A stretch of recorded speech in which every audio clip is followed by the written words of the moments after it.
Thank you, Speaker Sir, for allowing me to speak on the Budget 2024. Budget 2024. In my last speech, I spoke about some concepts, religious concepts. Shivji's concept of ahimsa, the fact that the Trishul is placed behind the back and is not held in the hand. I spoke about the snake on Shivji's neck. And I also said how all religions in our country propose the idea of non-violence and can be encapsulated in the phrase, Daro mat, darao mat. And I also said that there is an idea beyond the personal, the idea of the Abhay Mudra, that transmits this notion of ahimsa and affection and fearlessness to everybody else. Speaker Sir, as I said in my speech, there is an atmosphere of fear. Dar ka mahol hai Hindustan mein. And that fear has pervaded every aspect of our country. My friends are smiling, but they are also scared. They are scared. Sir, मैं आ रहा हूँ sir. Budget है sir, budget पे ही बोल रहा हूँ sir. Sir, you see the problem is sir, in the BJP only one man is allowed to dream to be Prime Minister. If the Defense Minister decides he wants to be Prime Minister, there's a big problem, there is fear. So this fear has been spread throughout the country, and the question I was asking myself was, why is this fear spreading so deeply? Why is it that my friends in the BJP are terrified, the ministers are terrified, the farmers of India are terrified, workers, youngsters?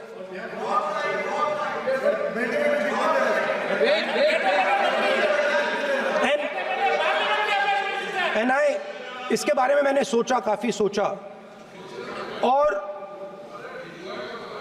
एक जवाब मैं propose करता हूं आज. Speaker sir, हजारों साल पहले हरियाणा में कुरुक्षेत्र में एक युवा को, अभिमन्यु को 6 लोगों ने चक्रव्यूह में मारा था. 6 चक्रव्यूह में फंसाकर मारा था. सर, चक्रव्यूह के अंदर डर होता है, हिंसा होती है, और अभिमन्यु को चक्रव्यूह में फंसाकर, ट्रैप कर 6 लोगों ने मारा. मैंने चक्रव्यूह के बारे में थोड़ी रिसर्च की और पता लगा कि चक्रव्यूह का एक दूसरा नाम होता है, पद्मव्यूह, मतलब लोटस फॉर्मेशन. तो जो चक्रव्यूह होता है स्पीकर सर, वो लोटस के शेप में होता है, कमल के फूल के शेप में होता है. 21वीं सदी में सर एक नया चक्रव्यूह तैयार हुआ है स्पीकर सर, वो भी लोटस की शेप में है सर, और उसका चिन्ह प्रधानमंत्री जी अपनी छाती पर लगा के चलते हैं. सर, जो अभिमन्यु के साथ किया गया था, जो अभिमन्यु को चक्रव्यूह में फंसाया गया था, वही हिंदुस्तान के साथ किया गया है. हिंदुस्तान के युवाओं के साथ, हिंदुस्तान के किसानों के साथ, हमारी माताओं बहनों के साथ, स्मॉल बिजनेसेस के साथ, मीडियम साइज बिजनेस के साथ. सर, अभिमन्यु को 6 लोगों ने मारा था. उनके नाम द्रोणाचार्य, कर्णा, कृपाचार्य, कृतवर्मा, अश्वत्थामा और शकुनी. सर, आज भी चक्रव्यूह के बीच में 6 लोग हैं. सर, चक्रव्यूह के बिल्कुल सेंटर में, चक्रव्यूह में हजारों लोग होते हैं सर, मगर उसके बिल्कुल सेंटर में 6 लोग कंट्रोल करते हैं.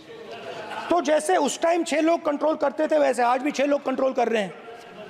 चक्रव्यूह को नरेंद्र मोदी जी, अमित शाह जी, मोहन भगवत जी, अजीत डोभाल जी, अंबानी और अदानी जी कंट्रोल कर रहे हैं। Speaker sir, the Chakravyuh that has captured India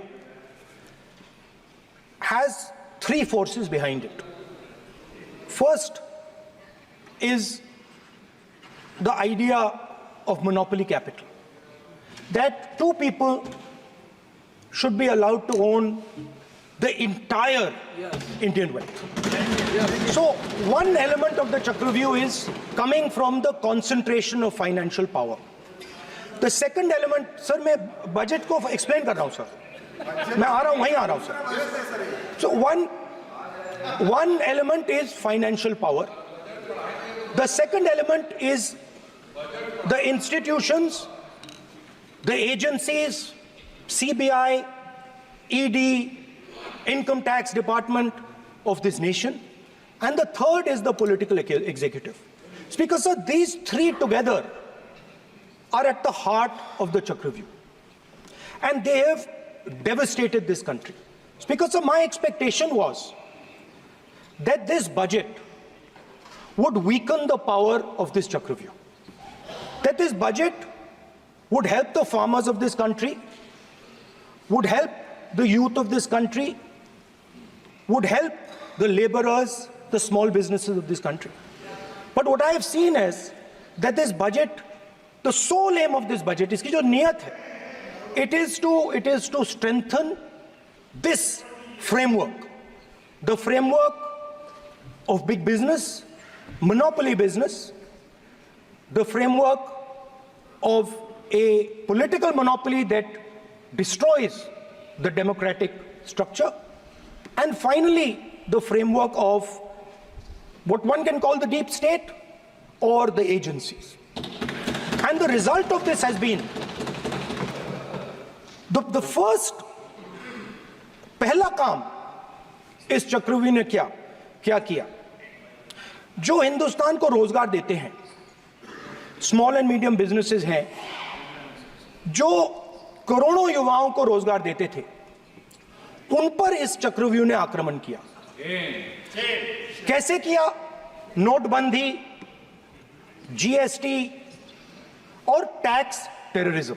आप लोग आतंकवाद की बात करते हो, पूरे देश में अगर कोई भी व्यक्ति छोटा बिजनेस चलाता है तो रात को उसको फोन कॉल आता है इनकम टैक्स डिपार्टमेंट से, जीएसटी से, और टैक्स टेररिज्म का वो शिकार बनता है। इस टैक्स टेररिज्म को रोकने के लिए बजट में आपने कुछ नहीं किया है। तो टैक्स टेररिज्म के कारण और ये जो आपकी नीतियां हैं, जो आपने कोविड के समय बड़े बिजनेसेस की मदद की और जो स्मॉल एंड मीडियम बिजनेसेस थे उनको खत्म किया, उसके कारण आज हिंदुस्तान के युवाओं को रोजगार नहीं मिल सकता है।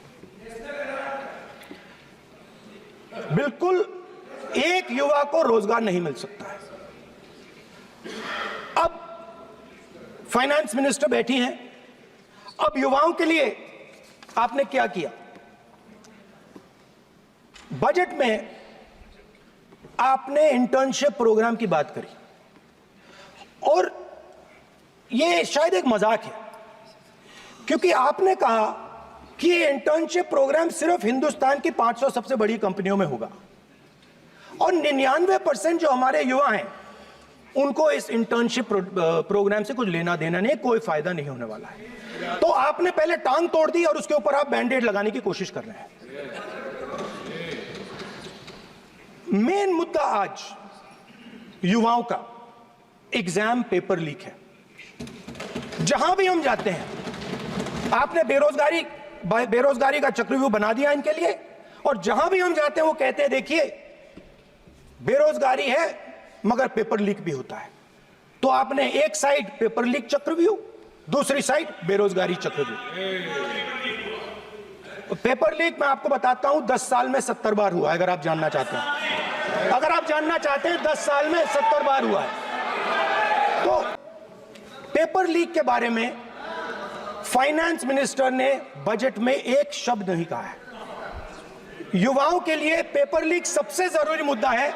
उन्होंने एक शब्द नहीं कहा है पेपर लीक के बारे में, एक बार उन्होंने पेपर लीक नहीं कहा, और उल्टा जो एजुकेशन बजट में पैसा देना चाहिए था वो आपने 20 साल में सबसे कम पैसा दिया है। 2.5% of budget is gone to education. Sir दूसरी तरफ आपने पहली बार सेना के जवानों को आपने अग्निवीर के चक्रव्यूह में फंसाया। सही बात। इस बजट में अग्निवीरों के पेंशन के लिए 1 रुपया नहीं है।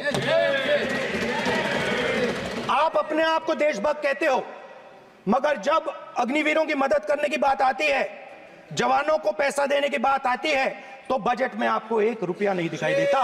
उनकी पेंशन के लिए 1 रुपया आपने नहीं दिया। तो उनको आपने अग्निवीर के चक्रव्यूह में फंसाया। उसके बाद सर जो अन्नदाता हैं वो चक्रव्यूह से निकलने के लिए, आपके चक्रव्यूह से निकलने के लिए जो आपने बनाया 3 काले कानून, जमीन अधिग्रहण बिल को आपने कमजोर किया, उनको आप सही दाम नहीं देते हो। इस चक्रव्यूह से निकलने के लिए उन्होंने आपसे सिर्फ एक चीज मांगी है, 2 चीजें नहीं मांगी है, सिर्फ एक चीज मांगी है। उन्होंने कहा है कि हमें लीगल गारंटीड एमएसपी दे दो। आपने उनको बॉर्डर पे बंद कर दिया, रोक दिया, आज तक रोड बंद है। आप उनसे बात करने को तैयार नहीं है। वो यहां आए, मुझसे मिलने आए, आप उनको अंदर नहीं आने दे रहे। स्पीकर सर मैं आपको बताता हूं जो मुझे मालूम है। स्पीकर सर मैं आपको बताता हूं। बैठिए। स्पीकर सर हुआ क्या, वहां पे सर मुझसे मिलने एक फार्मर का डेलीगेशन आया। मुझे बताया गया कि फार्मर के डेलीगेशन को अंदर नहीं आने देंगे। मैं उनसे मिलने जब गया तब उनको अंदर आने दिया गया था। सर ये फैक्ट है सर। अब पता नहीं कोई मिसकम्युनिकेशन हुआ वो अलग बात है, बट फैक्ट ये है कि जब मैं मीडिया के साथ वहां गया तब दरवाजे पार्लियामेंट के, संसद के उनके लिए खुले, उससे पहले वो बंद थे। ठीक है। और ये आप उनसे भी पूछ लीजिए सर। Please no. हमारा एक्सपेक्टेशन था कि जो अन्नदाता है, जो सरकार से सिर्फ एक चीज मांग रहा है, लीगल गारंटीड एमएसपी, हमें लगता था कि ये कोई बड़ा काम नहीं है सर, ये इतना बड़ा काम नहीं है। हमें लगता था कि अगर सरकार बजट में इसका प्रोविजन कर देती, अगर बजट में इसका प्रोविजन कर देती तो जो हमारे किसान हैं जो चक्रव्यूह में, आपके चक्रव्यूह में फंसे हैं, वो निकल पाते। ये हमारी थिंकिंग थी, मगर आपने नहीं किया। तो मैं यहां इंडिया गठबंधन के तरफ से गारंटी देता हूं कि हम ये काम करके दिखा देंगे। जो आपने अपने बजट में नहीं किया वो मैं हिंदुस्तान के सब किसानों से कहना चाहता हूं, गारंटीड लीगल एमएसपी हम इस सदन में पास करके आपको देंगे। स्पीकर सर जो मिडिल क्लास है सर, वो प्रधानमंत्री को, सर मिडिल क्लास जो है वो शायद इस बजट से पहले प्रधानमंत्री को सपोर्ट करता था। जब प्रधानमंत्री ने कोविड के समय उनसे थाली बजवाई थी तो उन्होंने दबाकर थाली बजाई, धड़ धड़ धड़ धड़ धड़ थाली बजा बजाई। हमें अजीब लगा, मगर प्रधानमंत्री ने मिडिल क्लास को ऑर्डर दिया तो मिडिल क्लास ने थाली बजाई। उसके बाद प्रधानमंत्री ने उसी मिडिल क्लास से कहा मोबाइल फोन की लाइट जलाओ, और मोबाइल फोन की लाइट जली। मिडिल क्लास ने, पूरे हिंदुस्तान में मिडिल क्लास ने मोबाइल फोन की लाइट जला दी। अब इस बजट में आपने उसी मिडिल क्लास के एक छुरा पीठ में मारा, दूसरा छुरा छाती में, एक इधर मारा और एक इधर मारा। इंडेक्सेशन जो आपने कैंसिल की वो पीठ में छुरा था, और जो कैपिटल गेन्स टैक्स आपने बढ़ाया वो छाती में छुरा। आपने long term capital gains tax को 10% से 12.5% किया, यहां छाती मारी, यहां छुरी मारी, और शॉर्ट टर्म को 15 से 20% छुरी मारी। दुख की बात है, मगर इसमें एक इंडिया गठबंधन के लिए एक हिडन बेनिफिट है मिडिल क्लास अब आपको छोड़ने जा रही है और इस साइड आ रही है। तो मेरा कहना है, जहां भी आपको मौका मिलता है आप चक्रव्यूह बना देते हो। एक चांस मिलता है आप चक्रव्यूह बना देते हो। हम चक्रव्यूह तोड़ने का काम करते हैं। हमारे बजट में किसान का कर्जा माफ हुआ, चक्रव्यूह तोड़ा। मनरेगा हुआ, चक्रव्यूह तोड़ा। तो हम चक्रव्यूह तोड़ने का काम करते हैं, आप चक्रव्यूह बनाने का काम करते हो। आप चाहते हो कि हिंदुस्तान छोटे छोटे छोटे छोटे छोटे खांचों में रहे और हिंदुस्तान के गरीब लोग सपना ना देख पाए। सिर्फ अदानी और अंबानी, ये जो लोग, ये दो लोग हैं सर, ये हिंदुस्तान के इंफ्रास्ट्रक्चर को, बिजनेस को कंट्रोल करते हैं सर। इनके पास एयरपोर्ट है, टेलीकॉम का सिस्टम है, अब पोर्ट्स हैं, अब रेलवेज में जा रहे हैं। हिंदुस्तान के धन की मोनोपोली है। तो सर मैं समझ नहीं पा रहा हूं इनके बारे में मैं इंडिकेट कैसे करूं। इनके बारे में बोलना तो पड़ेगा सर। अगर आप हमें कहो कि इन दोनों के बारे में आप बोल ही नहीं सकते तो वो तो हमारे लिए एक्सेप्टेबल ही नहीं है सर। हमें तो बोलना है। अब आप चाहते हो कि नाम ना ले तो कोई और सिस्टम दे दीजिए हमें।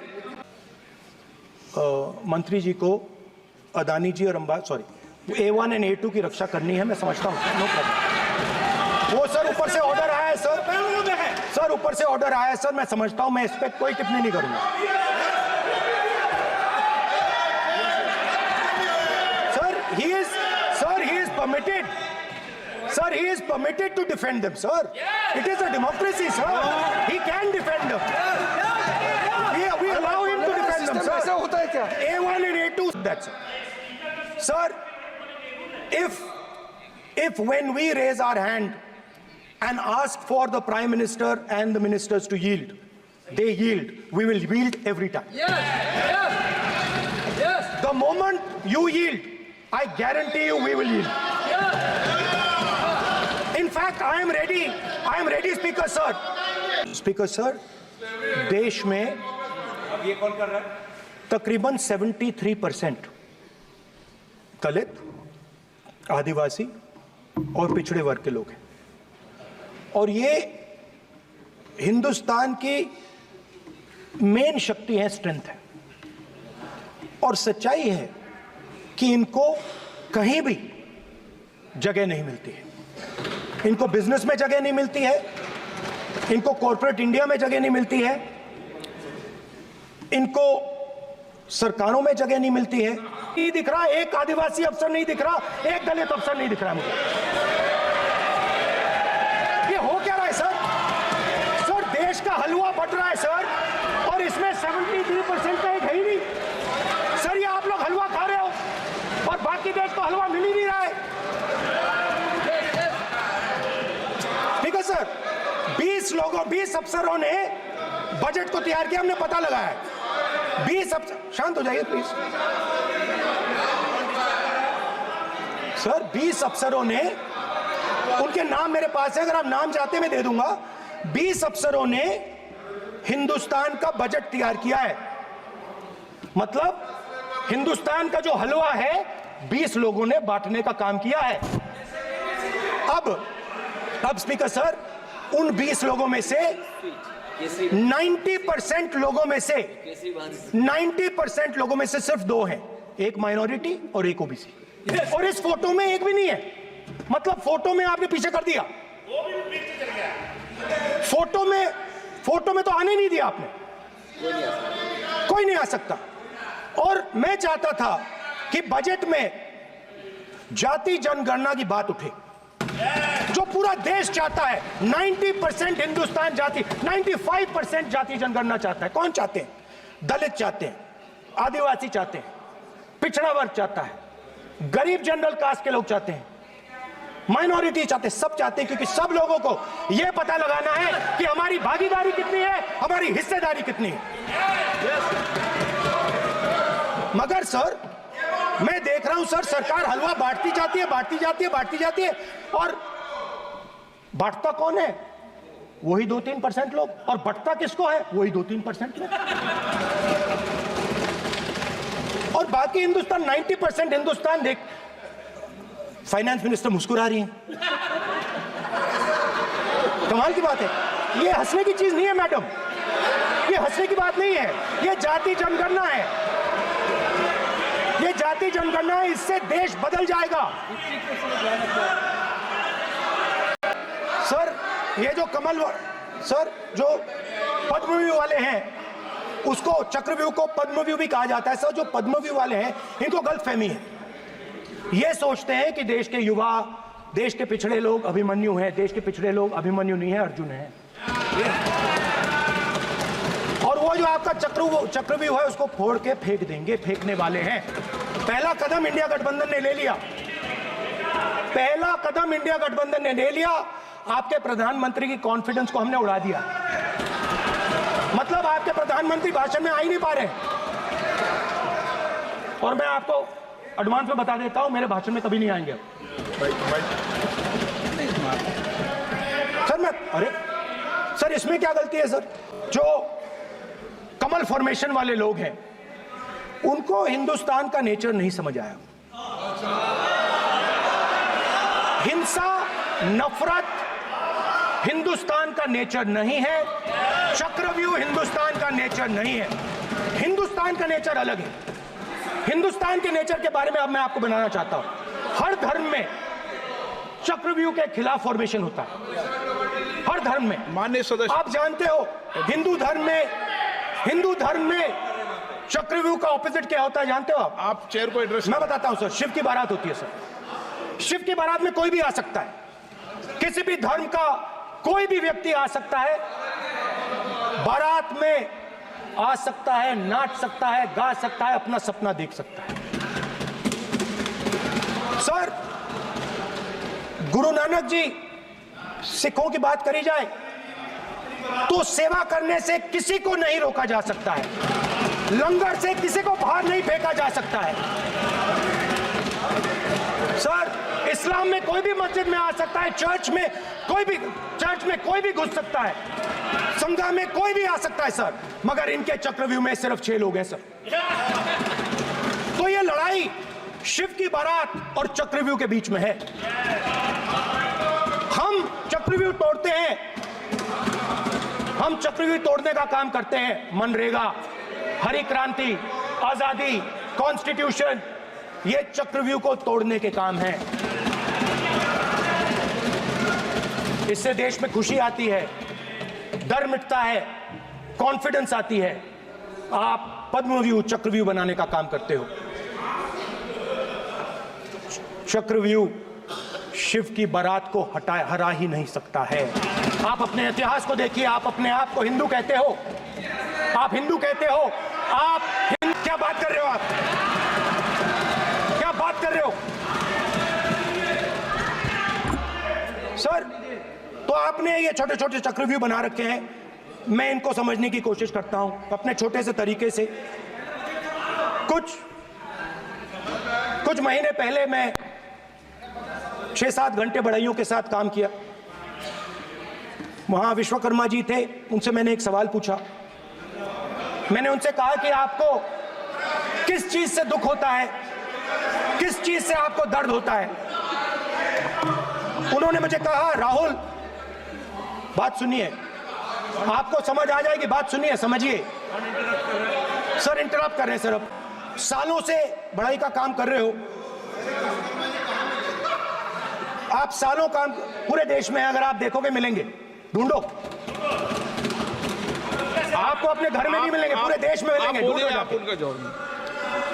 तो मैंने उनसे पूछा, विश्वकर्मा जी आपको दर्द किस बात का होता है, दुख किस बात का होता है? तो उन्होंने कहा, राहुल मैं ये टेबल बना रहा हूं, मगर राहुल जी कहा, राहुल जी अब कहा वो मुझे अच्छा नहीं लगा, मगर कहा सच्चाई है। तो उसने कहा, राहुल जी मुझे दुख इस बात का होता है, कि मैं ये टेबल बनाता हूं, मगर जिस शोरूम में ये टेबल रखी जाती है उस शोरूम में मैं अंदर जा ही नहीं सकता। कुछ ही दिन पहले सुल्तानपुर के रास्ते पे मैं एक भाई के साथ, मोची भाई के साथ बैठा, उससे मैंने ये सवाल पूछा, आपको दुख किस बात का होता है? कहता है राहुल जी, मेरा सम्मान सिर्फ मेरे पिता ने किया था और किसी ने नहीं किया। तो मेरा कहना है सर, ये जो आपने चक्रव्यूह बनाया है, इस चक्रव्यूह से करोड़ों लोगों को नुकसान हो रहा है, दर्द पहुंच रहा है, और हम इस चक्रव्यूह को तोड़ने जा रहे हैं। और तोड़ने का सबसे बड़ा तरीका जिससे आप लोग डरते हो, कांपते हो, वो है जाति जनगणना। और जैसे मैंने कहा था कि इंडिया गठबंधन गारंटीड लीगल एमएसपी इस सदन में पास करेगी, वैसे ही मैं कह रहा हूं, आपको अच्छा लगे ना लगे, जाति जनगणना इस हाउस में, इस सदन में पास करके हम आपको दिखाएंगे। सर, जाति जनगणना से ये जो छोटे छोटे खांचे आपने बनाए हैं, ये जो आपने सिस्टम बनाया है, चक्रव्यूह का सिस्टम बनाया है, ये टूट जाएगा। और इसके लिए हम पूरा दम लगा के, पूरा इंडिया गठबंधन दम लगा के ये काम करेगा। धन्यवाद, जय हिंद।